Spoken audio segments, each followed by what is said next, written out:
Future Design Podcast.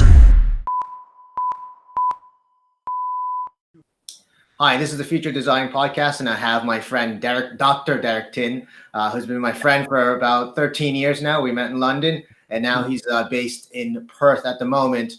Dr. Tin, could you tell me about the COVID situation that you're experiencing over there? Yeah, thanks, Taka, for having me on. So I'm based in Australia at the moment. I'm chairing a independent pandemic committee, so working quite closely with both the public and private sector healthcare, with infectious diseases consultant, with emergency departments, really getting a better understanding of the COVID situation and how we can sort of tackle it as we progress.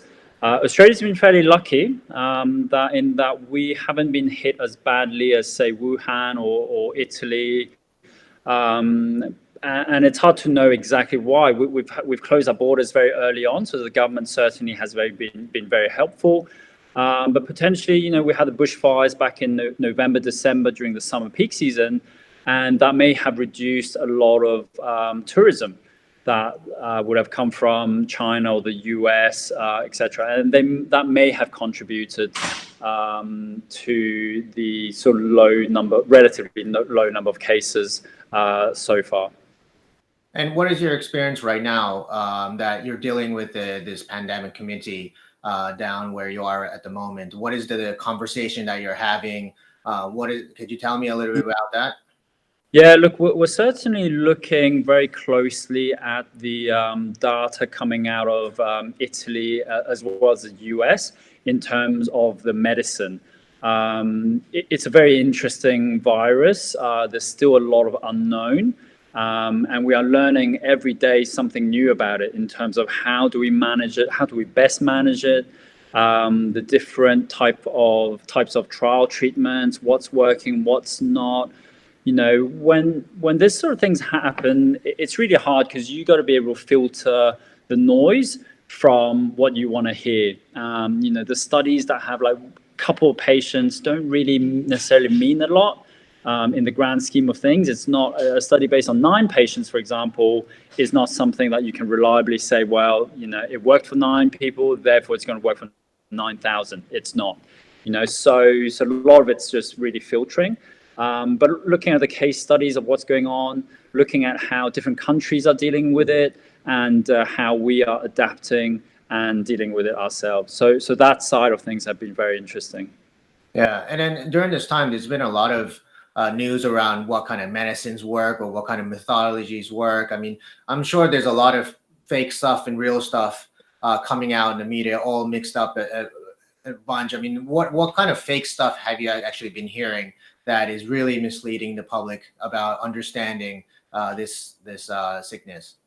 Yeah, it's not so much whether it's fake or whether it's real to difference in opinion. So one of it, for example, is the face mask one that's heavily debated as to, is there any value for the public to wear face masks? And a lot of times we're guided by the World Health Organization, by the CDC in America, and they initially said, no, there's no real value, but they changed tact. Now they're looking at studies going, well, there may be a real value. And in fact, as of last week, they suggested that the public, at least in America, should be wearing face masks. And some of the states have made it mandatory now, so you get fined. Australia still hasn't made those changes, and there is still no recommendation in terms of wearing face masks in public. So it's not something that you widely see here compared to somewhere like Asia, where, after the SARS crisis, everyone naturally started wearing face masks. So it's not fake information. It's just a difference in opinion. Everyone needs to do their own due diligence and filter out which studies are really have solid grounds and what the recommendations are elsewhere, and then decide whether we should be adopting it here locally. But there's presidents of certain countries that are even just saying this kind of medicine works, and they're broadcasting it on national TV. I mean, I'm sure that that there are actual medicines that work for some people, medicines that don't. I mean, what are we learning about this at the moment? Yeah, there's literally hundreds of trials for many different drugs happening as we speak. Large centers are trying it, huge drug trials happening, even here in Australia. Um, but it's still early days. Trials do take a long time just to, number one, get the data, number two, analyze it, number three, to make sure that it's fairly consistent, then reproduce it and essentially verify it. So right now, a lot of things we just don't know. There may be merit, there may not be.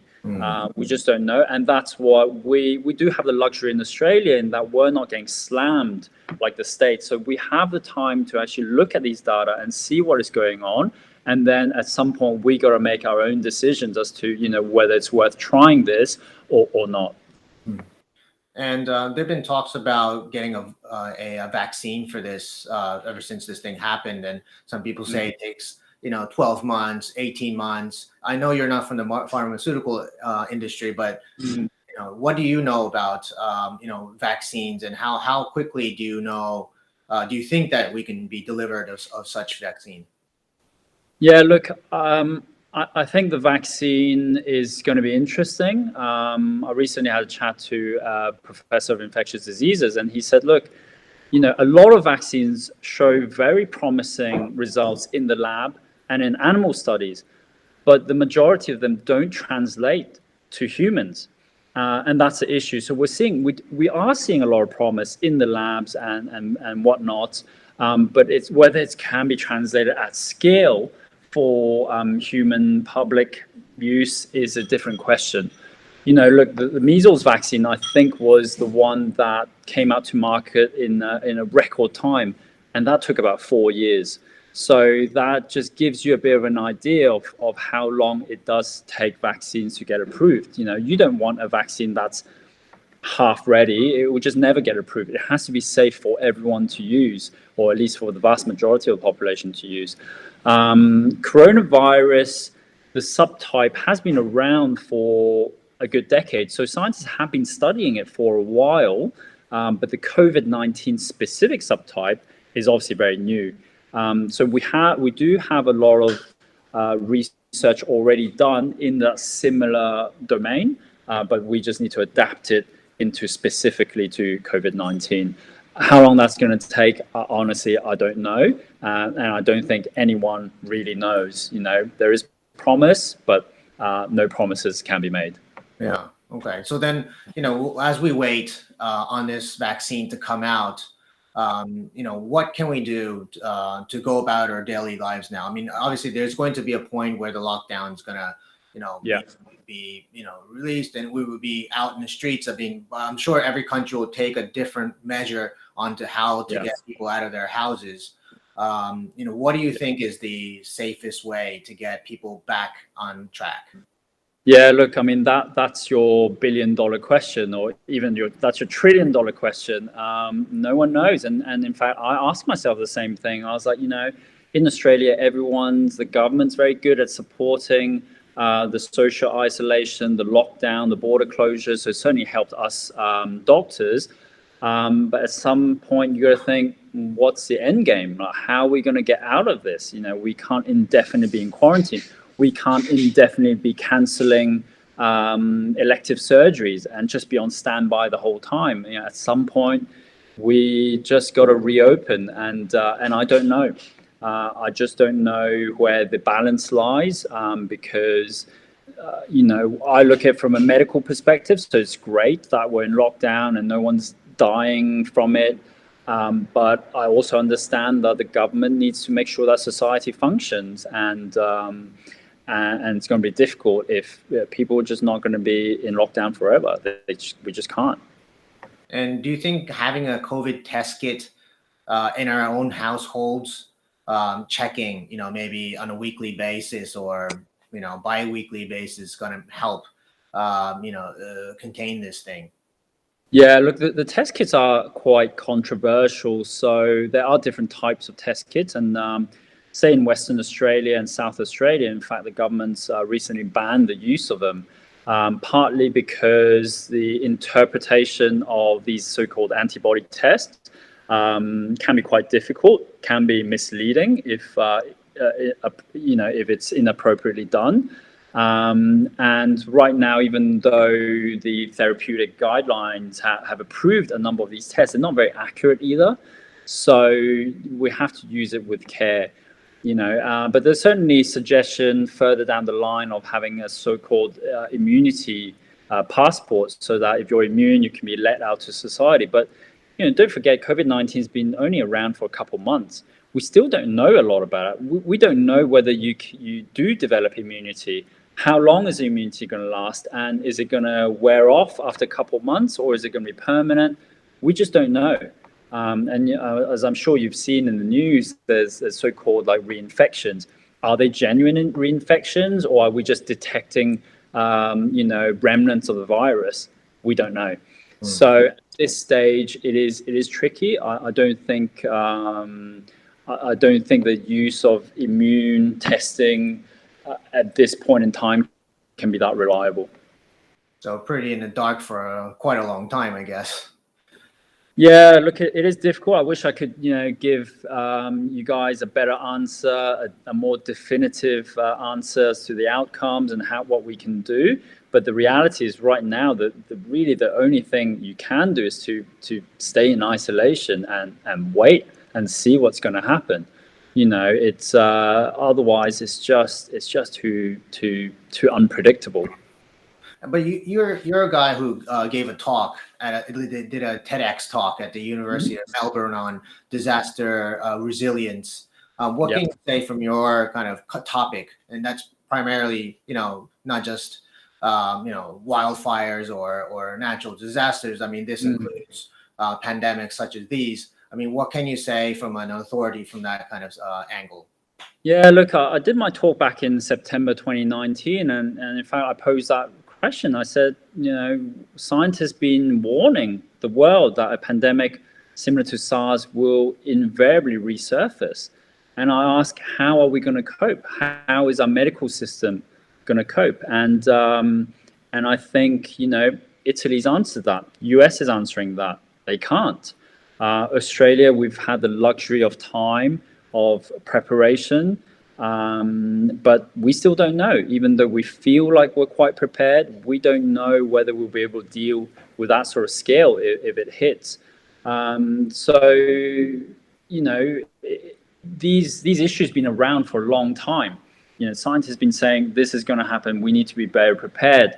And yet sometimes it's hard to convince people to be prepared for an event that may never happen, right? So, or that they're not seeing in front of their eyes.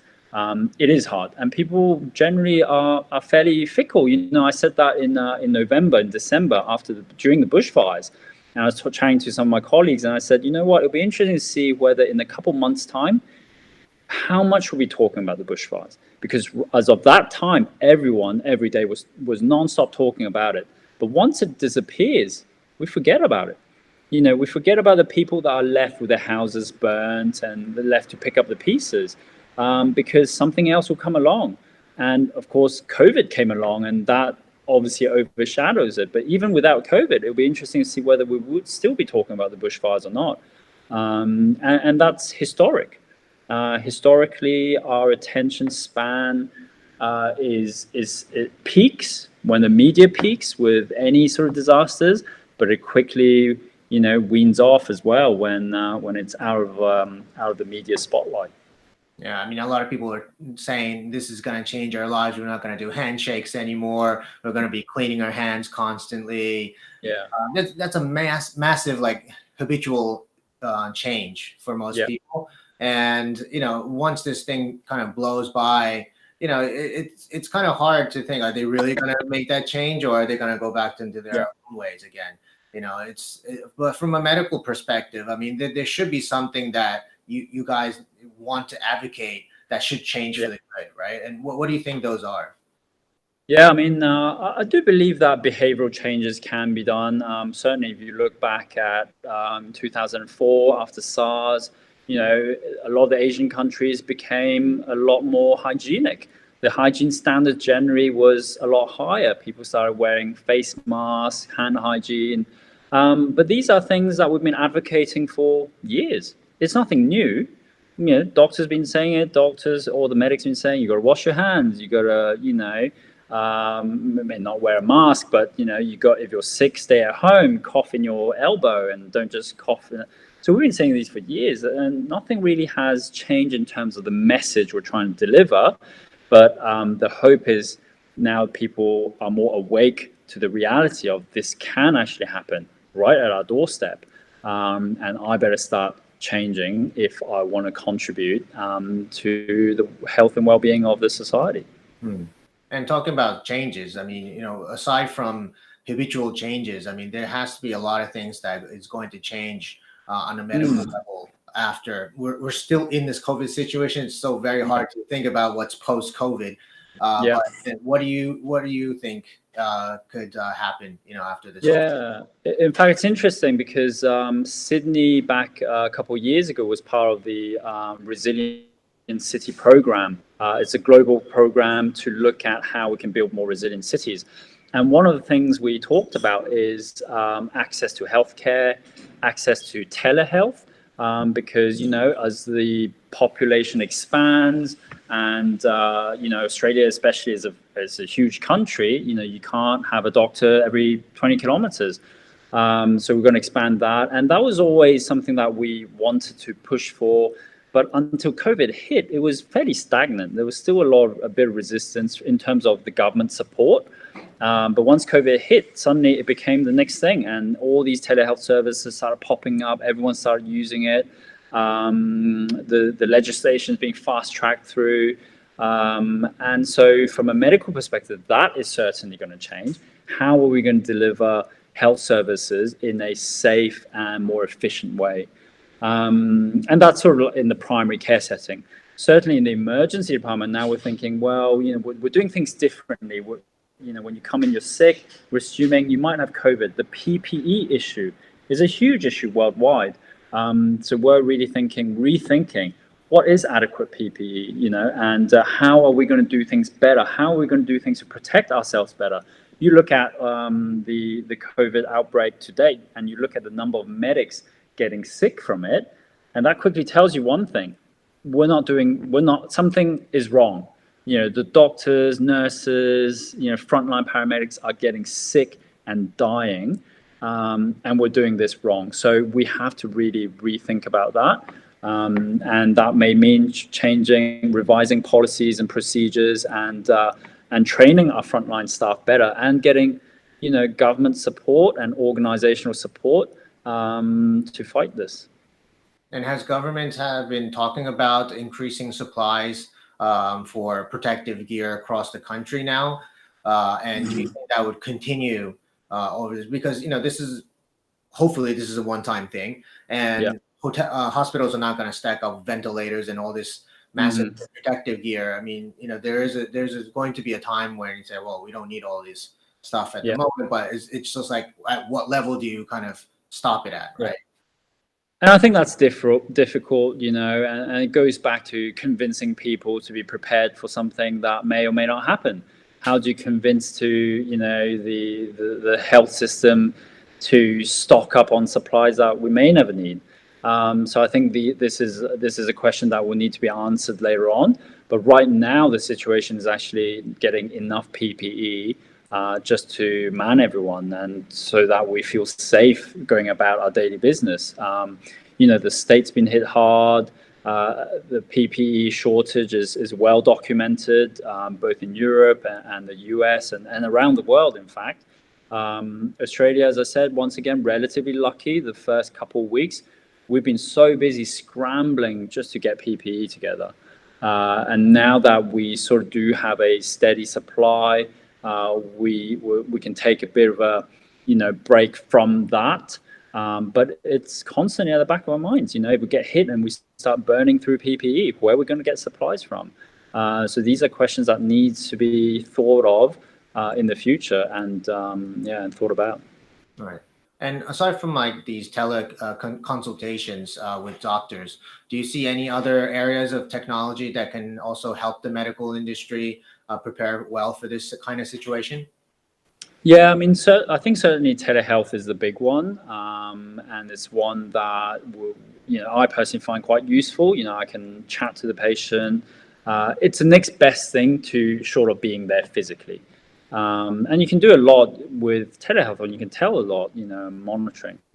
So I think that certainly is a big one. Now, the other thing that the government's pushing out is a sort of health tracking app that tracks your movement.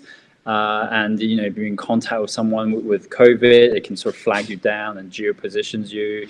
Obviously, that comes with a lot of scrutiny in terms of people's health data, and the security of the data, and so whether that'll be rolled out, I'm not sure in Australia, but I know certainly in a lot of countries something similar has been happening. Certainly in Singapore, China, they do have trackers on your phone. If you're supposed to be in quarantine, they'll know if you're not. So that's something that technology will ensure a degree of a safety net, I suppose. Do you think that health records can also be something that can be shared globally? Because this has been always a tough one, right? And it's been talked about quite a lot. If you can have your health records on your phone and it tracks all the, conditions that you had before where you travel. I mean, if you could gather all that information and let's say, I'm in Singapore, but I go to Australia. The doctor in Australia is not going to know what kind of history I had unless I tell them. But I mean, I'm no specialist in medicine, so I can't explain to them completely. But if they had my record, it's something that I can show to the doctors there. I mean, do you think this can accelerate, the situation can accelerate from having a global sharing of health records? Yeah, I mean, certainly, if you go back a couple of weeks, you get a lot of data projections of how this is going to turn, number of infected cases. But the guys will tell you the projections just is only as good as the data you feed it. You feed it poor data, you're not going to get good projections. Why do we do so much testing? If I test you, what difference is it really going to make for you as a patient? Because the treatment pathway is the same. I need, if I'm okay, I stay at home and ride it out. If I start getting breathless, I need some oxygen, et cetera, et cetera. It's not necessarily going to change the management plan, but the importance of collating this data is so that we can do better prediction models and we can understand the disease better.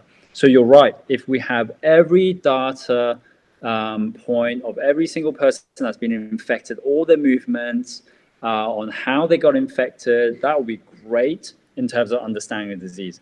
Is it practical to do that? I don't know. Are people gonna want to have their data tracked by government organizations? I don't think so.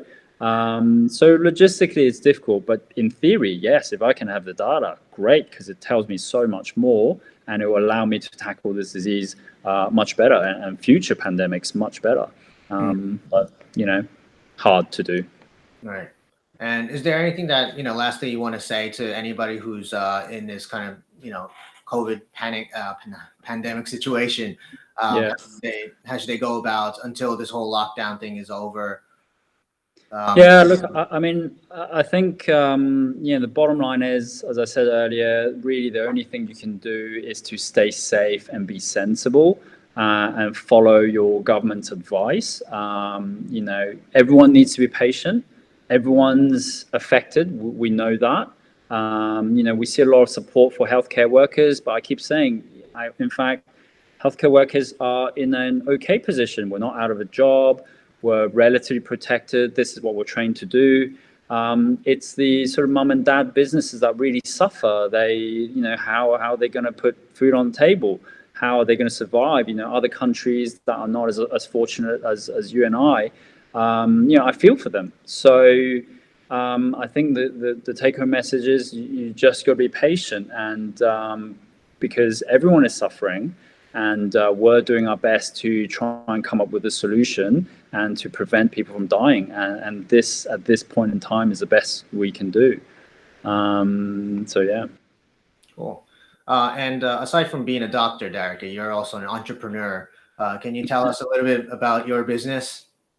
Yeah, so I run a advisory company called Alpha Zodiac. So I advise a lot of the private corporations on health-related matters,